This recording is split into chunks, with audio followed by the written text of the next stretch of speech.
Welcome back. And now it's time to our press review. We're going to take a look at the main headlines of our Egyptian dailies. First of all, allow me to welcome my guest for today, Mr. Mostafa Tammam.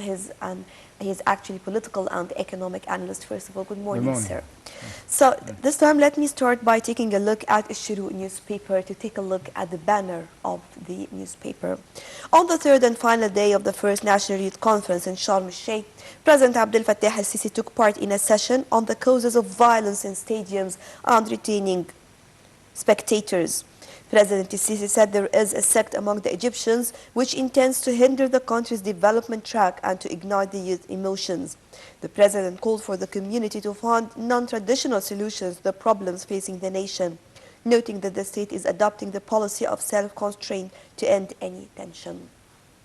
Well, actually here I'm interested in two important parts. Well, definitely talking about the violence when it comes to the stadiums, which actually when you remember how we used to go to the stadium in the past and how people used to enjoy it, the fans, it was not like this. No. And the idea of when the president asked to find non-traditional solutions, which is the most important part. How do you read this? And also the third thing I want to add to is the participation of the youth, you see, and giving an importance again to the youth in the in general, talking about the conference, with this conference, okay. The most important thing also I realized in this conference that there'll be a follow-up. It's not only a conference we're going to say 3 days and then go back to square one and everything is, nothing changes, you see. There'll be a follow-up process, there'll be an action plan, and there'll be corrective actions probably to see what are the obstacles that were encountered. So it's quite a very important initiative actually now, especially you see that a lot of citizens now are, or not citizens, I like to see a lot of rumors are spread that we are not doing very well and there is sort of discontent about what's going on. You see, so the timing was very important, you see, for this, as you just mentioned now. Not only in the stadiums, you see, because this is going to affect our image abroad, you see. We have been stable now since 2013 now, and things are going and moving slowly but surely. Again, it's better now that we concentrate on working, and that's what the president tried to magnify and try to communicate. And there are certain people that are trying to get us backward again, you see, they're trying to destroy the country. And it's the responsibility of all of us as citizens to cooperate and be one team. Actually, they are trying to take benefit of the challenges that we are facing right now. They're taking advantage of that and capitalizing on it. Right. Moving on to Al-Ahram online. At the closing ceremony of the first National Youth Conference in Sharm el-Sheikh on Thursday, President Abdel Fattah el-Sisi announced the formation of National Commission of Youth to review the cases of youth detained without trials as per the conference recommendations. The president said that the commission would present its first report to the presidency after coordinating with the authorities in 15 days' time. El-Sisi also promised the amendments to controversial 2013 protest law proposed by youth participating in the conference will be studied. Talking about the protest law and also talking about the youth in prisons. And actually the president mentioned both during the conference. Definitely this is a very important point because a lot of, you see, outside sources, not only in Egypt, try to magnify this issue and try to show that Egypt is not a democratic country and they're capturing a lot of youth and all that. And this is also related again to the protest law because most of them sometimes were arrested according to this law. So probably amending the law in a way that will be more fair, you see, and more consistent with the international standards, and in the same time reviewing again the cases of the youth that were under prison now. It's very, very important because some of them probably didn't commit a real disaster, you see, that or real punishment that they deserve that way. So it will be, and he's set up a deadline, 15 days, in order to review the cases and take a decision about it, and that's good. You see, it gives confidence again that the state really, there should be a vacuum, you see. Especially these people are waiting for the law. Actually. Exactly, yes. And there's been, you see, as in the past I told you, there has been a vacuum between the government and degree of non-trust, you see. They don't believe what the government says. So this gives a commitment that things are going to move ahead in a positive manner. Right. Moving on to Akhbar al-Yawm to take a look at another headline. President Abdel Fattah al-Sisi reiterated on Thursday that Egypt applies a moderated and balanced foreign policy, which is characterized by independence of decision. The president noted that Egypt adopts a foreign strategy created by an integrated team and taken advantage of the country's previous experiences in different eras, as well as the experiences of other countries. This came through his speech in the Cultural Symposium that the Armed Forces organized in the 43rd anniversary of the October War, which was entitled October, Will and Challenge. Meanwhile, President al-Sisi stressed on the strong and deep-rooted ties between Egypt and the Gulf states, declining any differences and stressing on Egypt's keenness to boost its regional relations. How do you read this? The first one is very, very important, actually, the issue of the foreign policy. And this was evidenced, you see, by the president and the state and the policy now, the new policy, not concentrating on one sector or one... Well, definitely, yes. it improved in a way, yes, Yes, we did you not see, witness so before. Yeah. this is the first thing. And then the other important issue which was mentioned here, there are a lot of rumors that there are problems between Egypt and the Gulf states, you see. Probably it's unusual, you see, and it's normal that you have differences in opinion. That does not mean that the relations are bad. You know, we might not, if we disagree, it doesn't mean we are not in a good, not in good terms. You see, so probably these statements, along with other statements which was mentioned by the Minister of Foreign Affairs, will reinforce the fact that we are not having any problems and the relations, because it's a win-win situation. You see, they are in need of us and we are in need of them. So it's a very, very important point. It's we are all in one boat, so it's very, very important that to stress on this issue. You see. Yes. Moving on actually to Al-Shuruq newspaper. President Abdel Fattah al-Sisi said on Thursday that the 3-day National Youth Conference was the best days for Egypt. This came during his speech in the concluding session of the conference, where he stressed that youth are a bridge between the state and people, adding that authorities are careful to engage youth in the political work. Earlier, the president received demands from youth from different sectors and political parties participating in the conference, tackling a range of issues, including economic problems, freedoms of speech and expression, in addition to the investment laws.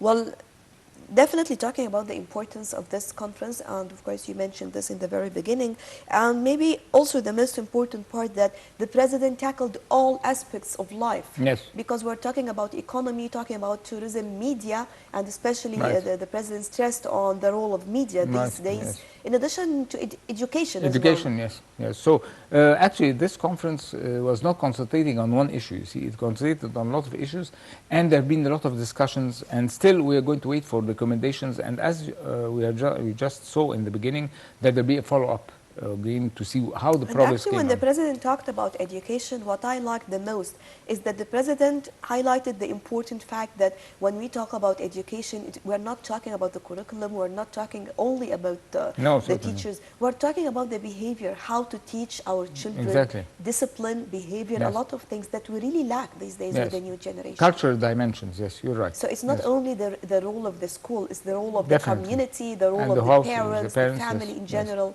And the whole society, you see, because if if the people in the street see that someone is breaking the law, you see, that's in Europe, you see, and you see, if someone breaks the law, Let me say the driver of It's the the bus, community. the school bus, the driver will be a model to the child in the bus. exactly, For example, yes, this is the this least is true, example, yes. that he respects the traffic laws and things of that sort. Yes, true.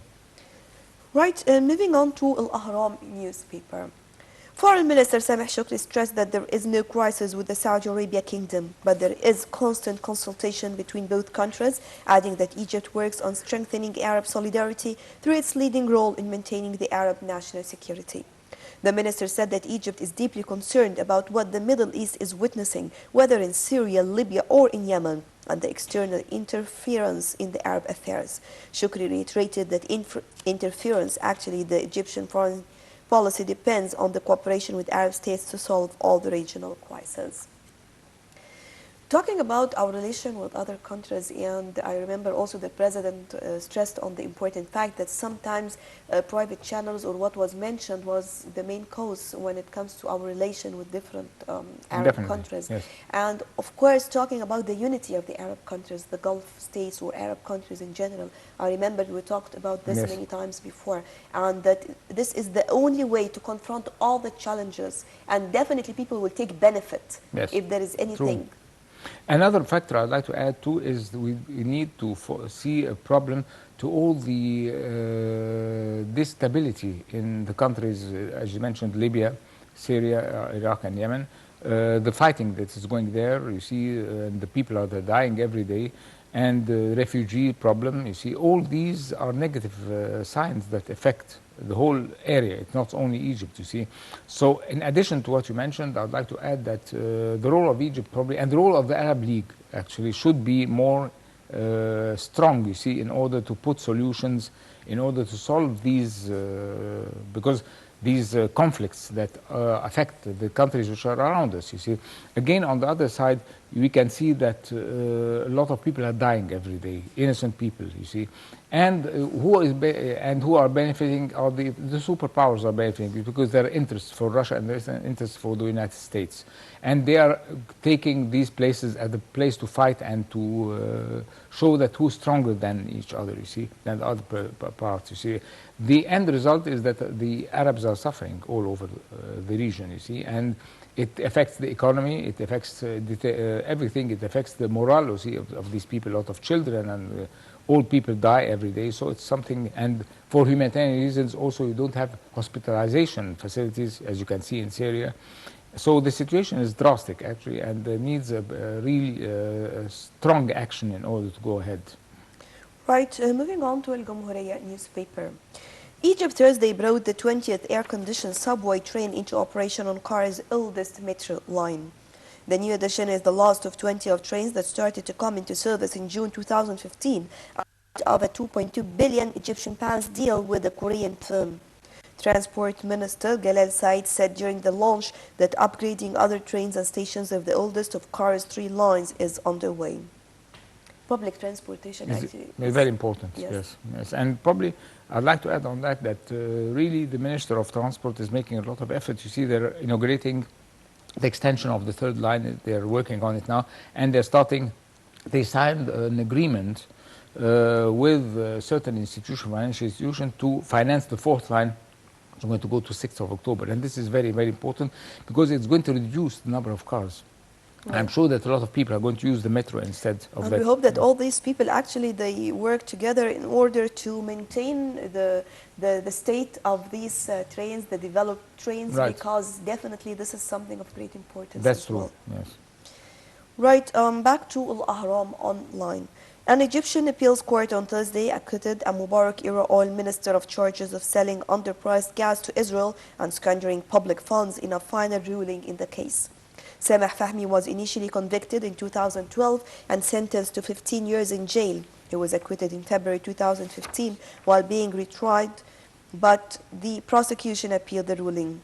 The Court of Cassation, the country's highest appellate court for general jurisdiction cases, rejected the appeal on Thursday and found Fahmy along with 5 other petroleum ministry officials innocent of charges.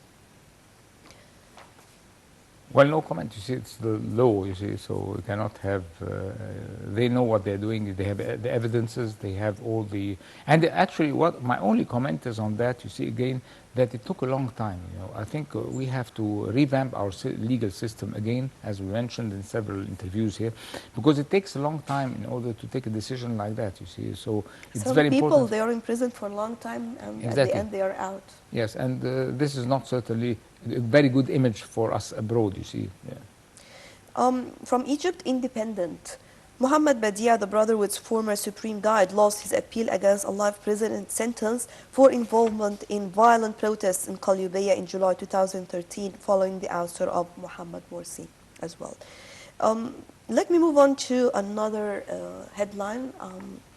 This time to find out more about Egypt's stock market from اليوم السابع. Egypt's stock indices collectively rose on Thursday, pushed by the purchasing operations of Egyptian and foreign investors, while Arab investors tended to selling. The stock market gained 4.6 billion pounds during the weekend trading, and the main EGX 30 index went up by 3.9%, and the balanced weight EGX 50 gained 2.42%. The EGX 20 edged up 4.43%, while the small and medium-sized businesses of EGX 70 added 0.82%. Meanwhile, the broader EGX 100 index was up by 1.6%. How do you read this? Certainly, you see, again, we'd like to, this reflects certain issues related to the exchange rate, you see, again, you see, the exchange rate has been escalating very much, you see, so probably, I don't know if you're aware about the free market, the rates have been escalating. This has been written in the papers. Certainly, this affects, again, the stock market, because in this case, people will be very probably doubtful of putting their money there, because they don't know if you're going to put your money at a certain rate, you'll be able to take it at a higher rate, or the rate is going to, they might lose again capital gain. Well, let me say that the stability of the Egyptian pound and the dollar actually will be also one of the important pillars when it comes to foreign investments. That's true, as well. yes. Because definitely they don't want to come to invest and still they don't know the price of the pound or the dollar. Exactly. For example, next year, how is it Yes. going to be? Yes. So this is another important part. Yes. We have to find a way to control it. Again, you see, we can speculate, you see, but you see here the jumps were very high, you see. Yes. Since 6 months, we had an increase of 40 or 50%, which is dramatic, you see. So you cannot predict, you cannot put your investment decisions in a turbulent market like that, again. It's very important. Right, at the end, Mr. Mostafa Tammam, political and economic analyst, thank you very much for joining us. And still we have more to bring you on our breakfast show. So let's move on to a quick break and we'll be back to resume our breakfast show.